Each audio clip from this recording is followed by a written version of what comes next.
ATM, this is Jillian Ward playing the character of Joey sa Never Say Die.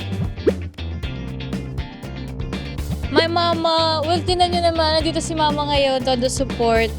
My mama, my siblings, and syempre my dad. Pero pinaka talaga si mama. Baby pa kasi yung dalawa kong kapatid. So far, pinaka-ride or die ko sa mga kapatid ko, yung panganay namin. Nakakwento ko talaga lahat sa kanya.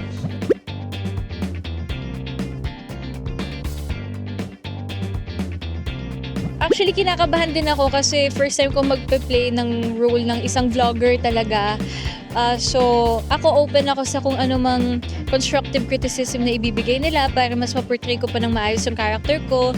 Pero more than about dun sa pagiging vlogger ni Joey, gusto kong iparating din sa lahat kung gaano ka-empowered si Joey as a woman. Kasi si Joey, minamaliit siya nila Andrew. Kasi sina Andrew yung talagang journalist daw talaga sila at minamaliit niya yung vlogging skills ni Joey. So I guess, fight lang ng fight, never say die. Kahit minamalit ka ng mga tao, kung talagang mahal mo yung ginagawa mo at wala ka namang sinasaktan ng mga tao, never say die. And show them that you're empowered. Especially with women, di ba?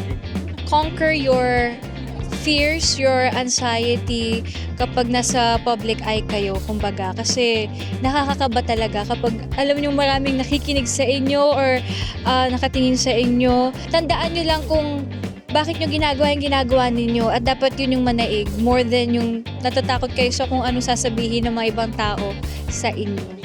Thank you so much ATM for having me at sa lahat po ng nanood, sana abangan po ninyo ang Never Say Die.